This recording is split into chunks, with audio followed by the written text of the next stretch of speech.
Rentable, fiable, innovant.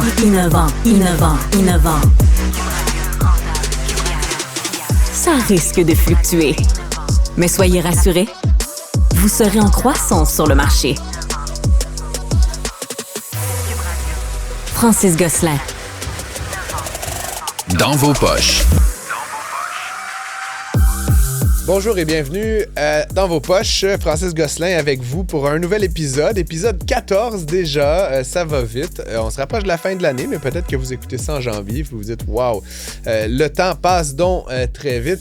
Écoutez, ça a été une année extraordinaire. 14 épisodes dans la canisse, comme on dit, et ça continuera dans la nouvelle année. Donc, je suis vraiment ravi qu'on puisse le faire. Et évidemment, comme à chaque semaine, on accueille notre complice, l'homme de tous les talents, qui sait tout sur tout, ou presque. Pierre-Olivier Zappa. Exagère pas. Moi, dans mon domaine, en conseil, on dit toujours qu'il faut gérer les attentes. Hein? Manage expectations. Donc, tu vois, je viens de le faire pour toi, de gérer les attentes. Je préfère low expectation habituellement. C'est ça, la blague. Écoute, PO, on voulait parler en fin d'année 2025. Il a été annoncé cette transaction quand même majeure, on pourrait dire, dans le domaine des services financiers au Canada. C'est pas tous les ans qu'on voit ça, des institutions financières qui s'avalent mutuellement. La Banque Laurentienne a été achetée par Fairstone, une drôle d'entreprise dont on pourra parler dans un instant, une entreprise de Toronto qui met la main donc sur la Banque Laurentienne pour 1,9 milliard de dollars. C'est pas fait encore, hein? Ça va prendre plusieurs mois là, d'approbation réglementaire. Et dans cette transaction-là, il y a comme un deuxième moment où Fairstone revend à la Banque nationale du Canada donc les activités de banque au détail, là, donc les particuliers et les PME. Les banques canadiennes ont aussi annoncé pour le troisième trimestre des profits records. Donc, tout va bien au royaume des aveugles. Et évidemment, il y a de moins en moins de gens qui vont dans les comptoirs. On est de plus en plus dans le numérique. Il y a l'intelligence artificielle. Bref, je voulais parler de services financiers avec toi. Ça manque de concurrence, Francis. Ben, c'est sûr que de voir, moi, la Banque Laurentienne disparaître, même si c'était une micro-banque, on va se le dire à l'échelle canadienne, c'est un joueur de moins. C'est un joueur de moins et il y en a de moins en moins de joueurs. La Nationale a acheté la Banque de l'Ouest, remonte à 2012 de mémoire. Tangerine a été acheté par la Scotia. Donc, des plus petites banques, de plus petites institutions financières qui injectent de la concurrence, il y en a de moins en moins. Et le résultat, c'est que le client, lui, a de moins en moins de levier pour négocier ses affaires. Moi, il n'y a pas longtemps, je reçois un courrier de ma banque qui me dit « M. Zappa, votre compte, les frais mensuels, votre compte chèque, ça va passer de temps à temps. » Alors, j'appelle le responsable à la banque. Je lui dis, écoute, pas question que je paye ça. Moi, je suis venu chez vous il y a 1 an, justement, parce que les frais étaient intéressants. Je dis, c'est comme ça, on peut absolument rien faire. Mais là, j'ai repris mes bagages, fermé mon compte, monsieur, je repars dans une autre institution financière. Mais je veux dire, c'est presque aussi compliqué changer d'institution financière que de déménager de propriété. Tu en conviendras. Ouais. Donc, moins de concurrence, c'est jamais une bonne nouvelle. Surtout que, tu le sais, Francis, ça chicote le président des États-Unis qui, à quelques reprises, a montré du doigt le secteur bancaire canadien en disant « c'est un oligopole, il est surprotégé et pourquoi nos institutions financières aux États-Unis n'ont-elles pas accès au territoire canadien? » Alors que la RBC, TD, la Scotia, la Nationale, la BMO, même Desjardins Bank en Floride ont des activités aux États-Unis et opèrent comme n'importe quelle institution dans ce marché américain qui est très libéralisé avec ce que ça a de bon et de moins bon. Il y a eu moins de faillites bancaires au Canada depuis 50 ans. Absolument. On a un système bancaire qui fait l'envie de bien des États à travers le monde, ça c'est certain. On n'a pas de petites banques régionales qui pourraient être à risque, par exemple, de manquer de liquidité, ou du moins c'est le cas à l'heure actuelle. Mais au coût d'une tarification qui a comme pas de maudit bon sens. Là, absolument. Et ce qui est étonnant, c'est que malgré le ralentissement de l'économie, malgré le fait qu'au Canada, le taux de chômage ait augmenté de façon marquée au cours des derniers mois, malgré le fait que les soldes de cartes de crédit sont au plafond, que la confiance des consommateurs soit dans les talons, ben, les résultats financiers des banques, trimestre après trimestre, fracassent des records au Canada. Puis, ça nous fait dire, et le constat qu'on doit dresser, c'est que les plus riches de notre société, que ce soit les entreprises ou encore les clients, les consommateurs, bien, ce sont eux qui font réellement tourner le compteur des grandes banques canadiennes. Tu regardes les portefeuilles d'investissement, la gestion de patrimoine, les prêts aux grandes entreprises. C'est le pain et le beurre des RBC, CIBC, Banque nationale de ce monde. On voit de moins en moins de gens aussi qui se présentent en point de service, hein, puis même, à la limite, j'aurais envie de dire, qui ont envie d'aller dans une succursale ou une caisse. Comment tu vois ça un peu, l'avenir de la banque physique? Tu sais, je veux dire, moi, je le dis souvent un peu à la blague, mais moi, honnêtement, que vous ayez un point de service à 1 km ou à 100 km de chez moi, je m'en fous. Moi, je veux juste interagir avec vous sur Internet. Tu sais. J'utilise parfois la comparaison entre le marché de la bière et le secteur bancaire. Okay. Le marché de la bière était dominé historiquement par des gros joueurs, les Molson, les Labatt. Puis, à un moment donné, tu as une jeune génération qui a changé de goût puis s'est dit, moi, je préfère boire de la Trou du Diable ou des bières de microbrasserie. Ouais. Puis, tu as un paquet de petits joueurs qui se sont mis à brasser leur bière. Et les gros joueurs, voyant le potentiel de croissance, ont décidé d'avaler ces petits joueurs. Tu sais, Trou du Diable, la Shawinigan, c'est délicieux. Ça a été racheté par un géant. Et donc, dans le secteur bancaire, on observe la même chose. Les Tangerines, les plus petits joueurs ont été ravalés par des gros joueurs. Et ces petits joueurs-là ont une approche qui est différente des gros joueurs. Et ce qu'on voit dans le secteur bancaire, ce sont des petits joueurs qui sont parfois 100% virtuels. Regarde Wealthsimple.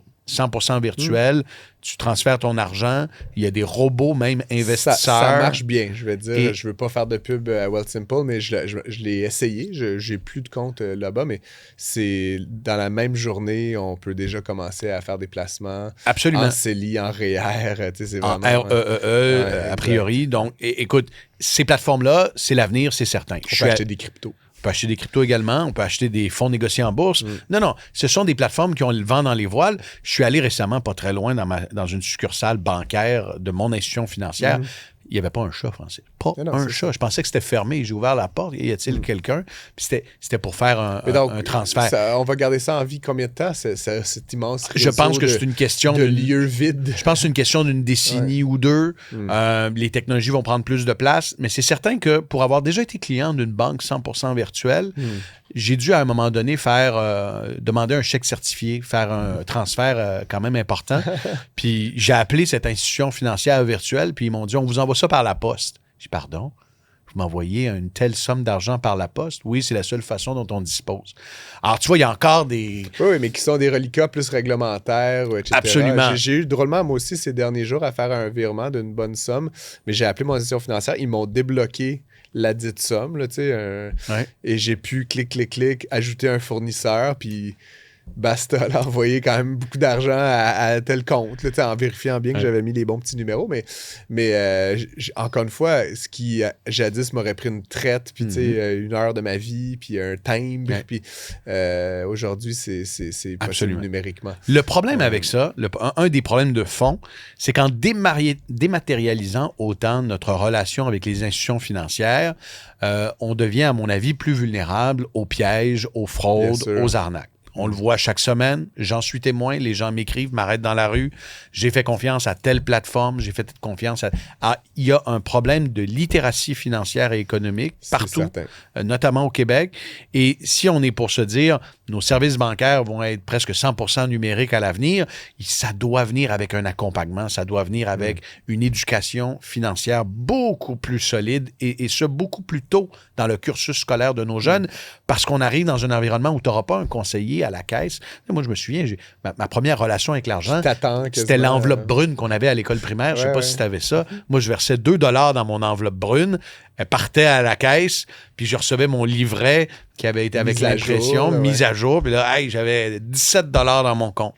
Aujourd'hui, c'est en ligne, tu te connectes, tu oublies ton mot de passe, hop, et tu peux transférer tu peux transférer 5 000 $ rapidement et te faire avoir et puis revoir cet argent-là, alors que lorsque l'argent physique avait plus de place, ben là, je veux dire, pour que quelqu'un t'amène au guichet, te demande de retirer 10 000 $, tout ça, il y a un temps de réflexion qui te permettait peut-être de mieux te protéger. Bref, plein d'opportunités, plein de dangers aussi pour ce secteur-là, le service bancaire. Et j'ai hâte de voir la place de l'IA, de l'intelligence artificielle dans la façon de gérer nos placements, de nous conseiller conseiller. Il y a déjà pas mal d'institutions financières qui ont des robots conversationnels qui répondent à des questions. On verra où ça va nous mener, puis où les dérives vont également apparaître. Oui, puis évidemment, la contrepartie de ça, c'est que si tu enlèves la dimension humaine, qu'est-ce qui reste? Je négociais, moi, récemment une hypothèque. Honnêtement, l'humain avait très peu de valeur ajoutée. Elle ne pouvait pas me donner aucune flexibilité. Elle me répétait ce que je voyais sur le site web qui avait déjà été préparé. J'aurais pu renouveler ça sans jamais parler à personne. Puis je m'attendrais peut-être à ce qu'il y ait un peu de sophistication qui vienne avec l'humain ou un peu de flexibilité, mais finalement, ça sert à rien d'avoir des employés qui font juste répéter ce que la machine est capable de faire. Absolument. Ça pose la question des 58 000 employés de Desjardins, puis des je ne sais plus combien de dizaines de milliers d'employés de la RBC. Puis c'est quasiment inquiétant quand même. C'est certain. Mais en même temps, tu es un initié, Francis. Je pense que quelqu'un qui va renouveler son hypothèque, qui n'a pas nécessairement le bagage que tu as, puis la lecture que tu as, va retrouver quand même un certain confort à obtenir un conseil humain. Puis je dis souvent, c'est justement cette valeur ajoutée de la pédagogie, de l'éducation. Mais il faut le faire, c'est ce que je veux dire. Il faut le faire, exact. Dans mon cas, comme tu dis, peut-être avec une certaine sophistication, je m'attendais quand même à avoir un interlocuteur. As-tu eu un bon taux? 4. 3,99. 3,99? Ça tourne pas mal autour de ça. Fixe, variable? Fixe. Moi, j'ai été très échaudé par la variabilité du taux. Je te rappelleras. Je te raconter l'histoire, je pense, mais... 3 ans, 5 ans? 5 ans. Ouais, 5 ans? Moi, maintenant, je me pose plus de questions. J'ai d'autres chats à fouetter. Puis c'est sûrement sous-optimal. Si vous êtes là, prêt à veiller là-dessus, mais moi, je veux m'occuper de faire des bons balados. Puis j'ai comme d'autres chats à fouetter que, oui, je pourrais sûrement sauver 32$ là, sur mon paiement hypothécaire, sur le variable, puis ça suivrait les cours. Mais là, j'ai comme, dans ma tête, c'est fixe, c'est figé, j'ai plus à y penser pour 5 ans.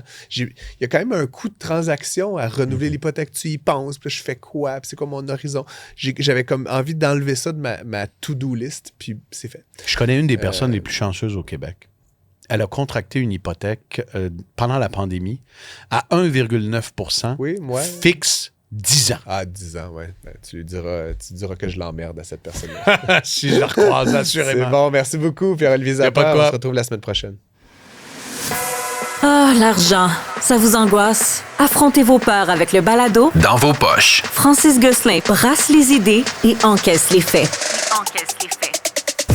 Cette année, vous avez peut-être regardé votre relevé fiscal, votre avis de cotisation, cligné des yeux et constaté un joli petit remboursement de quelques milliers de dollars. Mais ce petit chèque, c'est plus qu'un bonus temporaire. Hein? C'est pour plusieurs l'opportunité de reprendre le contrôle de leurs finances.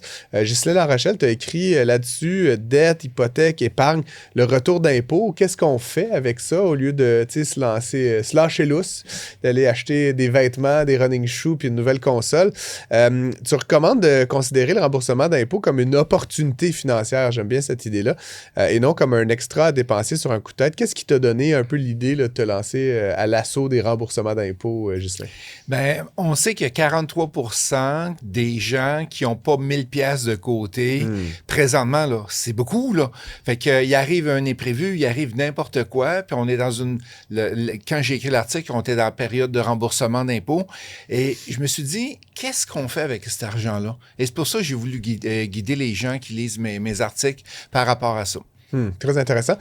Évidemment, plusieurs personnes qui nous écoutent ont certainement plusieurs places où ils pourraient utiliser cet argent-là. Tu parles de carte de crédit, d'hypothèque, tu parles de peu d'épargne. Dans quel ordre tu recommandes d'utiliser le remboursement d'impôt? C'est tout le temps les cartes de crédit. Hein, parce que les cartes de crédit, on sait que c'est du 19, 20, 22% d'intérêt. Puis là, il y a deux principes dans le marché qui disent, est-ce que je rembourse ma plus grosse carte, même si elle a un taux plus bas, ou je rembourse ma petite carte qui a un taux, peu importe le montant. Et il y a un principe qui s'appelle le principe de boule de neige. C'est que tu rembourses la plus petite carte, peu importe le taux d'intérêt. Fait que tu vas... peu importe le taux d'intérêt. Peu importe le taux d'intérêt.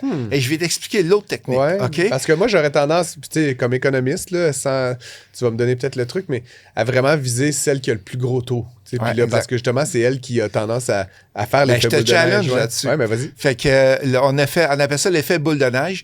Fait que tu rembourses la plus petite carte. Mettons, tu as une carte de 500 puis tu as une carte de 10 000, peu importe le taux d'intérêt.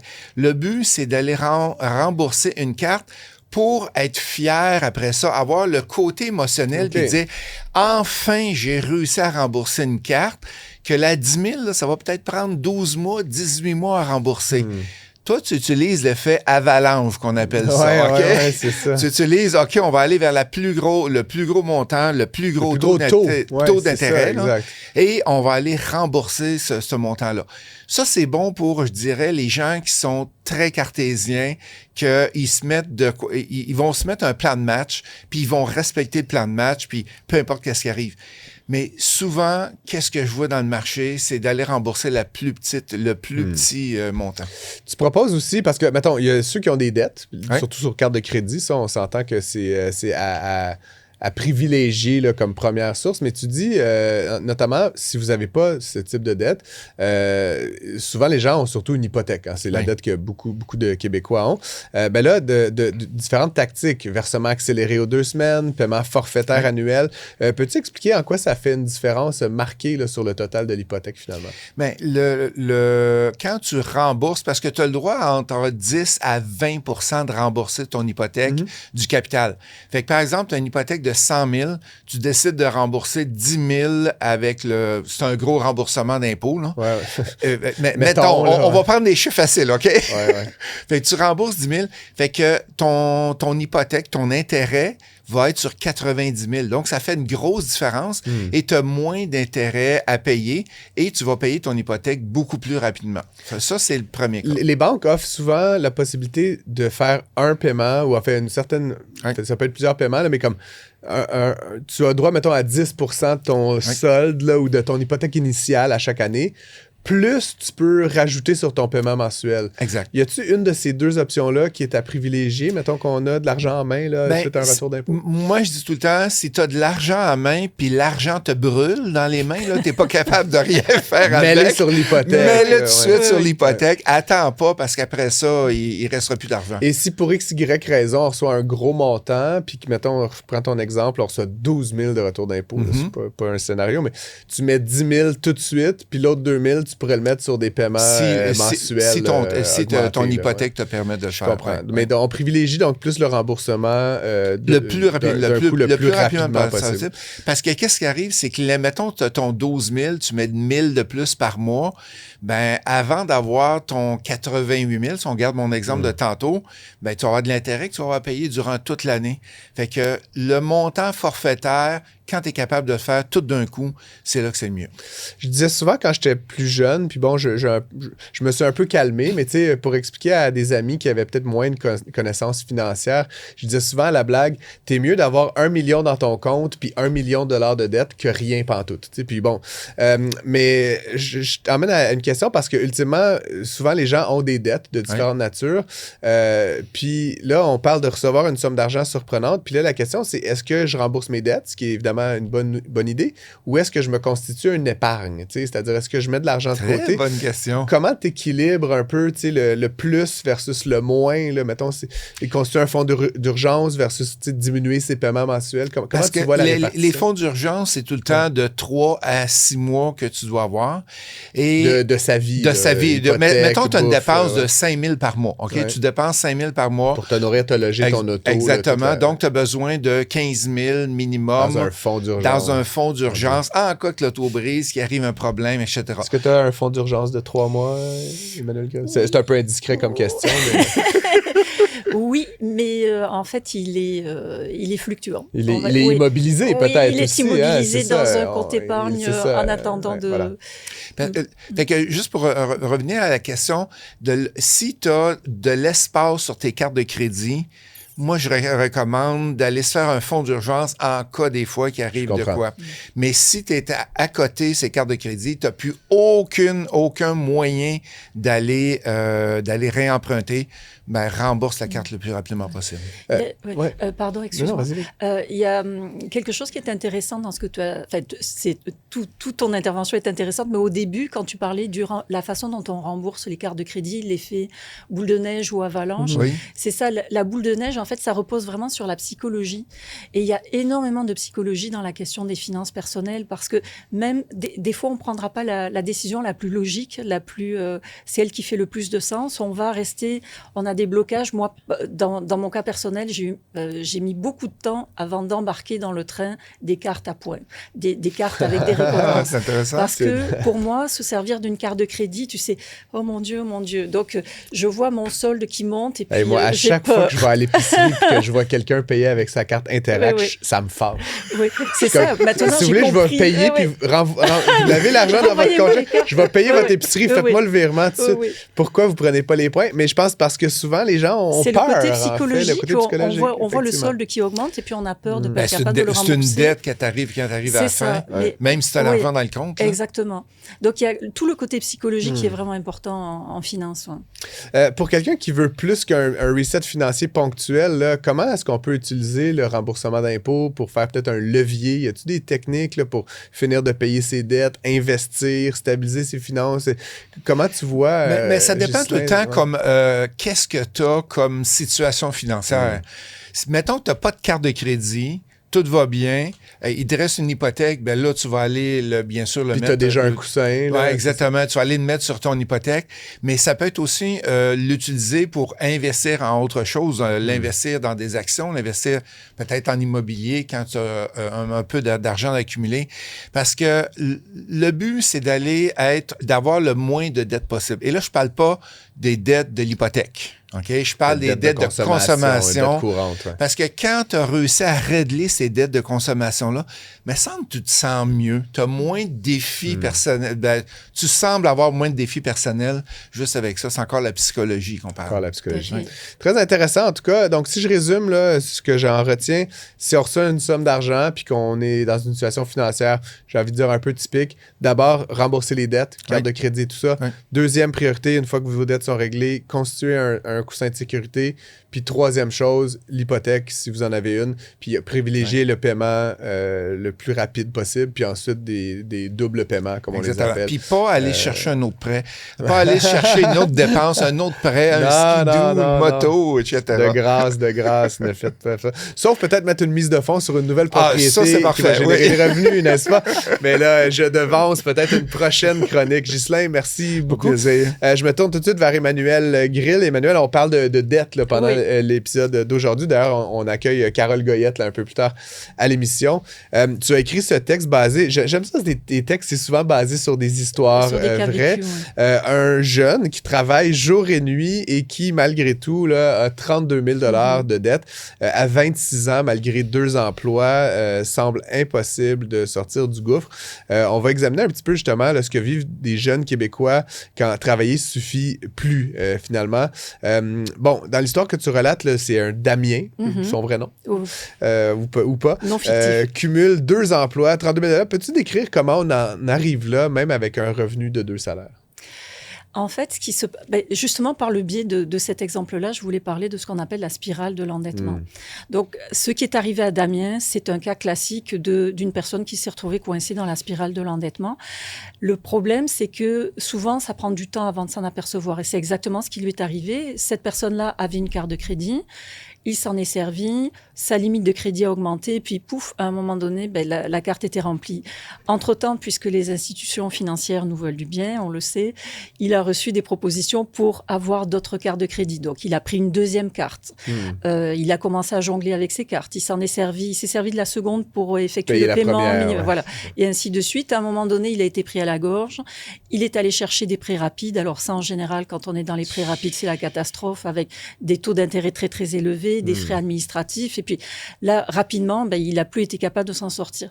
En fait, la spirale de l'endettement, moi, quand je parle de ça, ce que je vois, c'est un serpent, plus précisément un boa constrictor, qui s'enroule autour de sa victime et qui l'étouffe progressivement. Donc, au début, on sent rien. Puis, au fur et à mesure, on est complètement étouffé. Et parce que les dettes, les soldes de carte de crédit, les marges, les prêts rapides, etc., atteignent un tel niveau que juste le paiement minimum qu'on doit effectuer chaque mois, ça va manger la moitié, les 3/4 de ce qu'on gagne. Alors, c'est vraiment une problématique qui se pose quand même très souvent. Puis, il faut quand même dire, sur trame d'inflation l'inflation, augmentation du coût de la vie aussi, là, tu sais, souvent, c'est... mais bon, ce qui m'intriguait un peu dans l'histoire de Damien, comment est-ce que quelqu'un qui travaille 2 jobs, là, c'est-à-dire qu'il travaille pratiquement toutes ses heures éveillées, comment il réussit à consommer autant? Il consomme quand? Il travaille tout le temps puis il dort. Comment tu accumules des dettes? Je sais pas, il doit avoir un téléphone qui l'amène au travail. Et puis, mais cette personne-là gagne $2 600. Donc, $2 600, honnêtement. Par mois. Ça Avec 2 emplois? Oui. Ah oui, okay. C'est un étudiant, il étudie à côté, donc c'est des petits emplois qui ne sont pas très rémunérateurs. Donc $2 600 par mois, on s'entend qu'aujourd'hui c'est difficile. Si tu es célibataire, si tu dois payer ton salaire ton loyer tout seul, c'est vraiment difficile. Alors, ce qu'a fait Damien, parce qu'il n'avait plus le choix, il est allé voir un syndic autorisé en insolvabilité, qui lui a proposé plusieurs solutions. Dans son cas, il aurait pu faire faillite, ça aurait été plus rapide, moins coûteux, mais par contre, la faillite, ça laisse des traces dans un dossier de crédit. Pendant 7 ans. 6 ans chez TransUnion, 7 ans chez Equifax ou l'inverse. Et puis en plus, quand on est jeune et puis qu'on est susceptible de vouloir s'acheter une maison, d'avoir un prêt auto, etc., on ne veut vraiment pas traîner ça dans son dossier. Donc, il a plutôt choisi la proposition de consommateur. Qui laisse aussi une trace au Absolument, dossier, mais moins longtemps. Je pense que c'est 5 ans. Mais je veux dire, c'est pas une solution magique. Non, c'est jamais magique. Dès que tu rentres chez un syndic, c'est jamais magique. Donc, la proposition de consommateur, ça consiste... le syndic, en fait, contacte les créanciers, il leur fait une proposition qui est moindre, pour leur rembourser un montant qui est moindre que la dette initiale, et puis les créanciers disent oui ou non. Et en général, la personne aura 60 mois pour rembourser. Ce qui est intéressant dans la proposition, et dans la faillite aussi d'ailleurs, c'est que dès que l'entente est prise, les intérêts sur les dettes cessent de courir. Et puis bien souvent, c'est ça qui fait mal. C'est ça qui fait en sorte que les gens peuvent pas s'en sortir. On gèle le montant qui est dû, on gèle le puis montant on qui est rembourse dû. ce montant-là. C'est ça, et on a 60 mois pour rembourser. Et puis, en fait, on ne fait qu'un seul paiement au syndic qui, lui, va répartir l'argent entre les créanciers. Donc, ça facilite aussi beaucoup la gestion. Et là, on court et on se dépêche d'aller chercher une nouvelle carte de crédit. Non, parce que là, on n'a plus accès au crédit. Habituellement, on est grillé. Là. Ouais. C'est quand même justement un enjeu problématique parce que, bon, on le disait, la carte de crédit, ça sert comme moyen de paiement. C'est pas, encore une fois, comme je le disais, c'est pas une solution magique ni une solution simple. Je voulais un peu t'entendre. Bon, tu t'es entretenu avec Damien. Là, plus avec le syndic qui s'était occupé de lui. Mais j'aimerais un peu t'entendre sur le moral, sur le projet de vie. Tu parlais c'est quand même à jeune âge de se retrouver dans cette situation-là. Mais il y en a de plus en plus. Par-delà l'aspect financier, tu parlais de la dimension psychologique plutôt. Il y en a de plus en plus pour parler fréquemment avec des syndics. Il y a de plus en plus de jeunes qui sont endettés pour des questions. Parfois, ils se retrouvent avec un mauvais dossier de crédit tout simplement parce qu'ils ont sauté des paiements sur leur téléphone. On n'a pas conscience que si tu sautes un paiement, même si c'est $20, si tu le sautes pendant plusieurs mois d'affilée, tu vas être rapporté à Equifax. Ça va affecter ton dossier de crédit. Et il y a des jeunes qui s'endettent de façon, peut-être, moi, à l'âge que j'ai, je ne peux pas comprendre parce que j'ai plus 20 ans. Donc, mais par exemple, j'ai entendu parler du cas d'une personne qui avait $20,000 de dette pour des tatouages. Et cette personne-là... T'as des tatouages? Oui. Non, j'ai aucun tatouage. C'est ça. Non, des tatouages, de la chirurgie esthétique. Jeff Bérard a des tatouages. T'as-tu $20,000 de dette, Jeff Bérard? Non, il me fait dire que non. Mais pour chirurgie esthétique aussi. Les dettes de Jeff sont toutes dans les collectors de Star Wars. C'est ça, les bustes de Goldorak. Mais moi, qu'est-ce que je trouve bizarre là-dedans, c'est est-ce que les parents ont un impact sur l'enfant? Moi, je pense qu'il y a un manque au Québec par rapport à la formation, l'éducation financière des enfants. Parce que tu as probablement bien éduqué tes enfants côté finance. J'ai fait la même chose. Mais comment on fait pour changer ça au Québec avec les parents? Ça vient de l'éducation. Et puis, je pense que l'école a aussi un rôle à jouer. Les personnes 100%. Qui sont dans ce domaine-là me disent tout le temps, c'est dommage, il n'y a plus de cours d'éducation financière à l'école. Parce que ça permet... Il y en a un au secondaire maintenant, mais on me dit que ça mériterait d'être enrichi. Parce qu'il y a beaucoup de concepts qui sont quand même difficiles à saisir. Le crédit, comment fonctionnent les crédits, le délai de grâce, les taux d'intérêt, etc. C'est des choses qui sont assez complexes et tant qu'on n'a pas expérimenté, on ne comprend pas comment ça marche. Et puis des fois, l'expérience qu'on fait finit mal.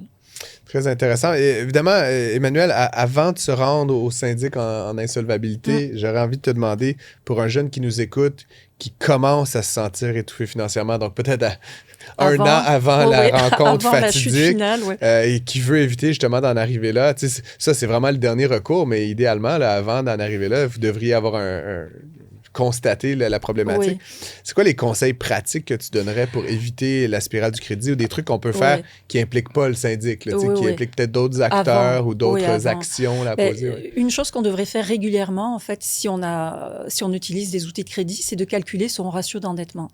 Ça permet d'avoir une vision globale de ses finances. Parce que sinon, on a le nez collé sur les factures et puis on ne sait pas trop où va notre argent.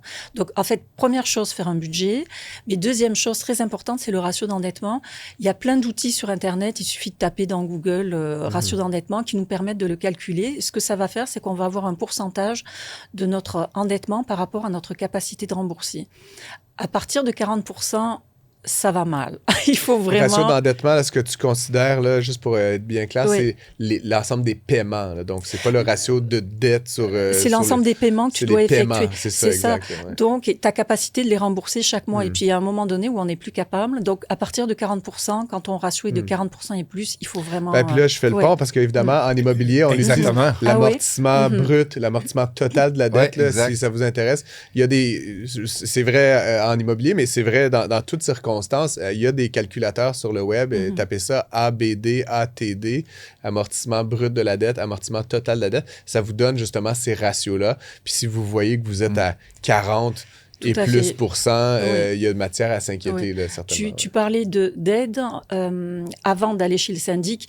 Quand il faut vraiment donner un coup de barre à ses finances, il y a un réseau qui est réparti partout au Québec, c'est le réseau des ACEF, ça veut dire Association des consommateurs, je ne me rappelle plus très bien. Il y en a partout, il y en a même plusieurs à Montréal. Et dans ces associations-là, il y a souvent ils vont donner des ateliers, par exemple, des ateliers budgétaires. Il y a également des conseillers budgétaires avec lesquels on peut prendre rendez-vous, qui vont examiner nos finances, et ça, c'est gratuit. Je recommande fortement aux gens qui ont des difficultés financières d'aller consulter ces gens-là, parce que ça donne vraiment un bon coup de main, et puis c'est des choses qu'on peut faire avant de se rendre trop loin. Évidemment, vous pouvez aussi écouter tous les Absolument. premiers épisodes de Dans vos poches et lire les articles d'Emmanuel Grill et Ghislain Larochelle. Merci beaucoup à vous deux. Avec plaisir. On accueille Carole Goyette dans un instant pour continuer la conversation justement sur les défis liés au crédit. Dans vos poches. Pour une partie des Québécois, on dirait parfois que parler de crédit, c'est comme un tabou. On en parle, et nous, évidemment, à l'émission, c'est notre expertise, c'est notre passion, c'est un sujet qu'on essaie de décortiquer, mais c'est comme quelque chose qui est difficile à aborder pour une partie importante de la population. Et pourtant, la réalité financière a beaucoup changé au cours des dernières années. Près d'un Québécois sur deux est à 200 $ de l'insolvabilité, ou en tout cas de faire défaut sur certains de ses paiements. Et dans ce contexte, comprendre son dossier de crédit, c'est plus un luxe, c'est comme une compétence essentielle, j'aurais envie de dire. On en parle avec Carole Goyette. Ça fait longtemps que je voulais l'avoir au balado. Bonjour, Carole. Bonjour. Merci d'être avec nous. C'est votre métier, c'est votre expertise. Parlez-nous un petit peu justement de ce que vous faites là, par rapport justement à ces dossiers de crédit. Ça m'intrigue énormément. Alors, ma business Conseil Crédit Canada existe depuis 2015. Donc, mon travail essentiellement, c'est d'éduquer, sécuriser les gens en matière de crédit. Mais tu sais, comment on fait ça? Évidemment, moi, ça part... Mon outil de travail, c'est vraiment un dossier de crédit. Donc, le fait que je suis accréditée par Equifax Canada, de pouvoir sortir des dossiers de crédit sans perte de points, et c'est des scores de crédit bancaires. Donc, c'est pas notre fameux score de crédit lorsqu'on va sur notre application, mais on le sait que ce score-là n'est pas le score des banques. Ah non? Non, pas du tout. Ben déjà, j'apprends quelque chose. Peut-être nous expliquer un peu.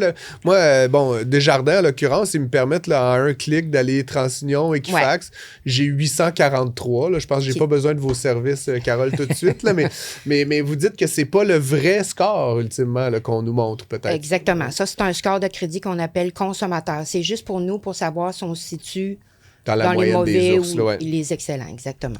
Et il y a donc un autre score qui est lui plus précis. Il y a plusieurs autres scores. Moi, j'en ai 5 au total. Okay. Donc, le score des banques qui travaillent avec Equifax, c'est le fameux FICO 8. Il n'a pas changé encore. Là. Très bientôt, on va arriver au FICO 10. Ensuite, il y a le BNI. Le BNI est regardé surtout dans certaines banques où est-ce qu'on va en refinancement. Donc, on va aller voir le BNI. Le BNI, dans le fond, c'est le Bankruptcy Navigation Index. Ce que ça veut dire, dans le fond, c'est quoi la possibilité que Carole fasse une faillite d'ici les 24 prochains mois. Donc, c'est plus un indicateur de risque. Celui-là, il est sur 1000. Okay. Troisième score, c'est le CRP 3.0, qui est pas mal le score de crédit unique à Desjardins. Vous et moi, consommateurs, on a le EARS 2.0. Puis je travaille aussi avec le FICO 4, qui est le score de crédit pour la BDC, parce que les entrepreneurs travaillent Donc, il y a beaucoup. toutes sortes de scores de crédit. Oui. Puis chacun d'entre nous, on a tout ça. Oui. Sans trop le savoir. Exactement. Donc, sur notre plateforme, on en a un qui est le EARS 2.0. Qui est la version vanille, là, qui est la version pour nous. Là. Mais les experts comme vous avez accès à beaucoup plus d'informations. Et ça, cette information-là, c'est toute détenue par Equifax ou c'est d'autres prestataires? Là, Equifax a ses propres scores, puis TransUnion a d'autres scores de crédit, mais qui sont sensiblement... Mais FICO 4, FICO 8, EARS... Ça appartient à Equifax. À Equifax, OK. Donc, c'est cette entreprise-là qui génère toutes ces différentes évaluations sur un même individu. Oui, absolument. Carole, vous vous rappellerez peut-être, j'avais écrit un article il y a 2 ans, 2 ans et demi, je ne sais pas si vous l'aviez vu. Moi, j'avais été victime d'un vol d'identité. J'ai tout lu ça. Bon, tant mieux. C'était pas pour me faire de la pub, mais parce que j'ai été victime d'un vol d'identité, puis j'ai eu un très mauvais dossier de crédit, une très mauvaise cote de crédit consommateur. Mais à l'époque, ça m'avait choqué parce que sans faute de ma part, dans le fond, là, je me suis retrouvé dans une situation un peu complexe où je voulais m'acheter une maison, mon crédit et tout. Et c'est beaucoup de travail, là, quand même, de rectifier les faits. Et sans vouloir casser du sucre sur le dos d'Equifax ou de TransUnion, j'ai l'impression que des fois, ils font ça un peu... c'est un peu approximatif, là, dans le fond. C'est quoi votre expérience sur la véracité des informations qu'on retrouve dans les dossiers de crédit? Bien, évidemment, il y a beaucoup d'erreurs au dossier de crédit. On dirait que depuis plusieurs années, je parle toujours du 80% des dossiers de crédit qui ont des erreurs dedans. Toutefois, les erreurs, là, ce qu'on doit comprendre, c'est que les erreurs n'arrivent pas d'Equifax et de TransUnion.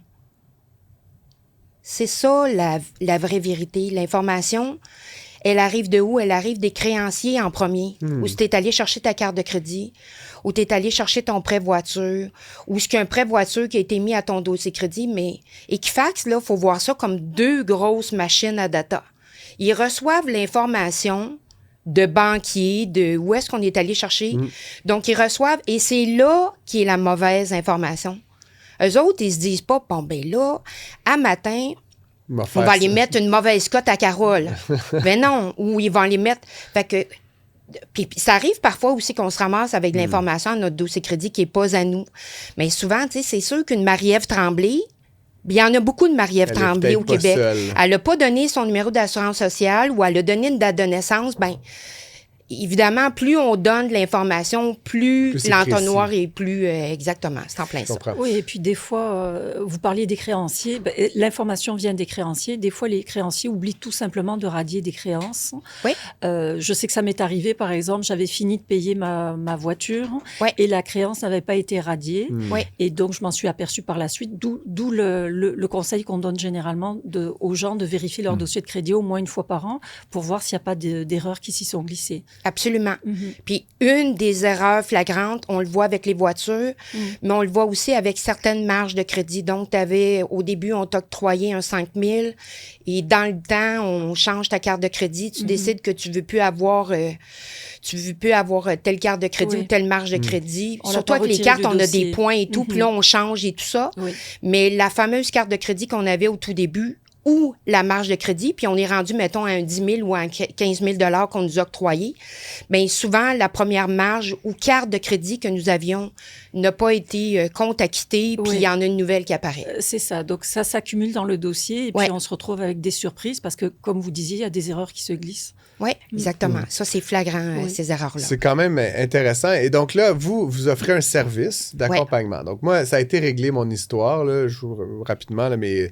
Je n'ai parlé dans le journal, j'ai fait une chronique à la radio. En fait, je cherchais encore surtout à documenter mon expérience, mais en l'occurrence, Desjardins m'a appelé et ils m'ont offert un service d'accompagnement. Puis là, j'avais comme une avocate, jury comptable. Là. C'était vraiment, j'avais l'impression d'être en limousine pas mal, mais c'est un peu le service que vous offrez. Absolument. Carole, expliquez-nous un petit peu justement si j'avais su votre existence, là, j'aurais pu vous appeler pour avoir un accompagnement. Absolument. Par rapport à ça, comment ça fonctionne concrètement? Bien, comment ça fonctionne? évidemment, la première rencontre avec nous, moi, je travaille avec un dossier de crédit, donc je vous envoie un consentement. On fait une rencontre. Habituellement, j'aime les rencontres en Zoom parce que mon travail, c'est vraiment d'éduquer en matière de crédit. Donc, au téléphone, je te dis, tu as tant de scores et tout ça, mais que tu vois pas. D'autant plus, lorsqu'on fait des demandes de crédit, on le voit pas, le dossier crédit. On a une acceptation ou on a un refus.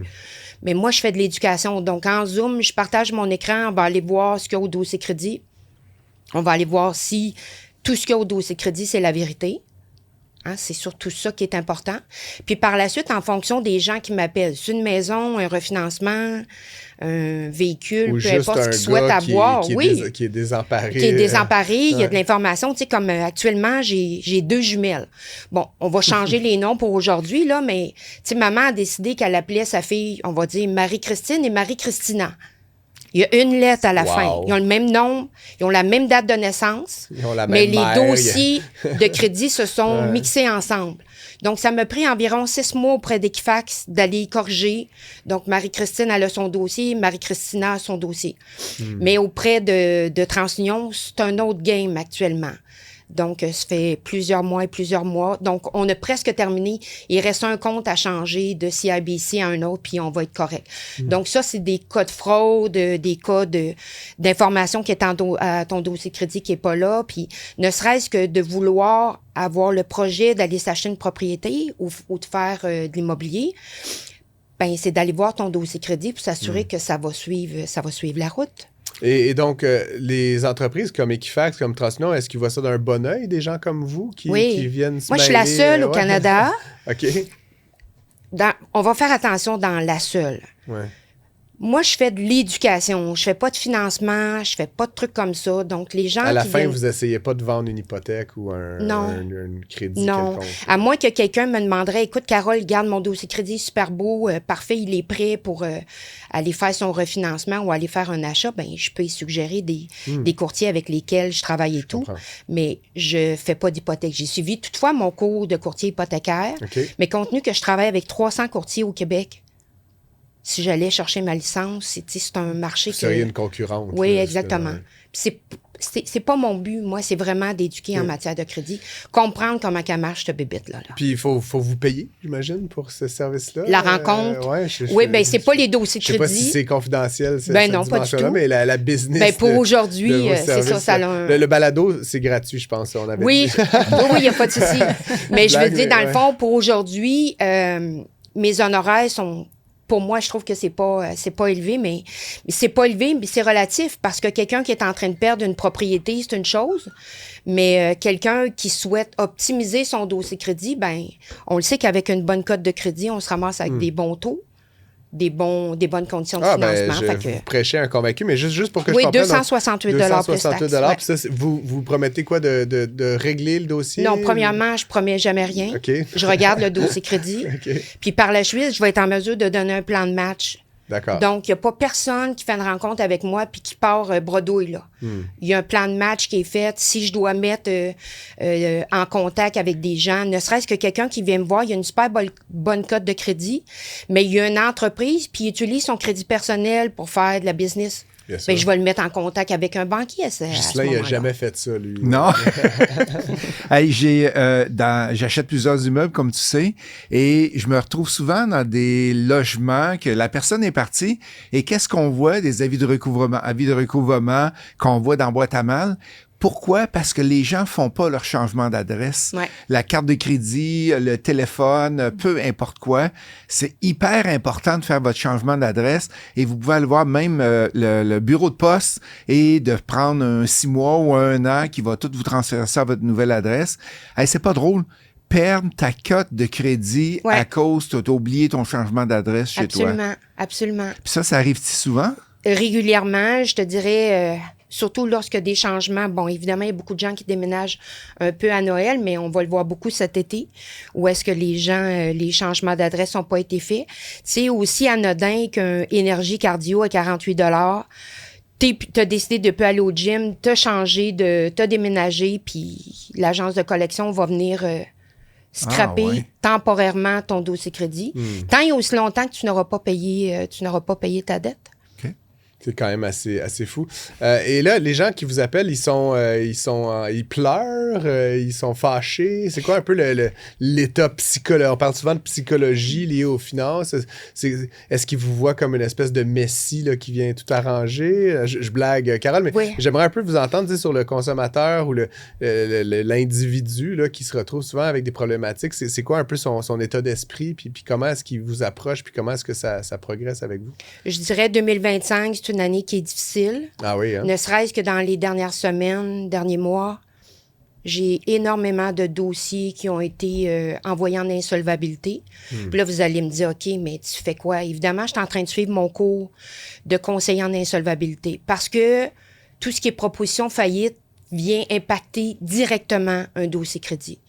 Donc, moi, si je suis capable d'aider quelqu'un, puis on le sait qu'une propos ou une faillite se fait avec un syndic. Ça, il n'y a pas de souci avec ça. Sauf que en fonction de ce que la personne va m'avoir dit, ben exemple, dans 2 ans, je devrais faire de l'immobilier, m'acheter une maison et tout, mais là, j'ai trop de dettes, fait que moi, je vais accompagner les gens. Avant le syndic, c'est un peu ce qu'on discutait, là. Ouais. C'est ça, souvent, avant de se rendre au syndic, il y a des gens, peut-être comme vous, qui peuvent... Exactement. Moi, j'arrive avant. Idéalement, c'est mieux quand j'arrive avant, oui. Donc, je vais accompagner des gens qui vont aller en insolvabilité, mais des gens aussi qui sortent de l'insolvabilité. Puis en même temps, attention, j'ai pas juste des gens qui ont des mauvaises cotes de crédit, là. J'ai des investisseurs où est-ce qu'ils le savent que dans la prochaine année, ils vont avoir beaucoup d'immeubles qui vont être en refinancement. Ils veulent juste s'assurer que la cote de crédit, elle va suivre la route. Ça aussi. Des prêteurs privés, tout ça, eux autres qui reprêtent beaucoup leur argent et tout, veulent s'assurer qu'ils ont de bonnes cotes de crédit. Mais actuellement, ce que je vois, surtout 2025, surtout depuis cet été, je pense, dans les statistiques que j'ai vues, il y a 63% depuis cet été à maintenant, 63% d'augmentation d'insolvabilité. Puis pas juste monsieur, madame, tout le monde, des entrepreneurs. Puis quand un entrepreneur va en insolvabilité, ben on le sait qu'il y a un paquet, surtout s'il s'en va en faillite, il y a un paquet de clients, pas de clients, mais d'employés qui vont perdre leurs emplois. Fait que c'est plein de petites familles là-dedans qui vont se ramasser à défi. Mais selon vous, c'est dû à quoi? C'est le contexte économique? Vous parliez des refinancements de propriétés. Bon, les hypothèques qui ont augmenté. Donc, c'est dû à quoi, en fait, selon vous? Qu'est-ce que vous voyez sur le terrain? Ce que j'ai rajouté à ma liste maintenant, là, c'est qu'il n'y a personne qui est à l'abri de la maladie, de la perte d'emploi, une séparation, un divorce, une pandémie, un gel du gouvernement. Aujourd'hui, celle-là, je l'ai rajouté parce que du jour au lendemain, pas un investisseur, mais mettons un entrepreneur qui a commence à recevoir des lettres du gouvernement. Puis tu dis, oui, je vais m'en occuper, oui, je vais m'en occuper, mais oui, je suis occupée, puis je vais m'en occuper, tu le fais pas. Bien, aujourd'hui, c'est pas long, 1, 2, 3, puis ton compte de banque est gelé. Là, tu peux plus payer tes employés et tout. Ça crée une spirale. C'est fou. Je voulais vous poser une question en terminant. Carole, je disais là, au début du mois de décembre que la proportion des achats des fêtes qui sont financés par des schèmes type acheter maintenant, payer plus tard, le type Sezzle, Klarna, avait doublé par rapport à l'année dernière, de 2,4% à 5,6%.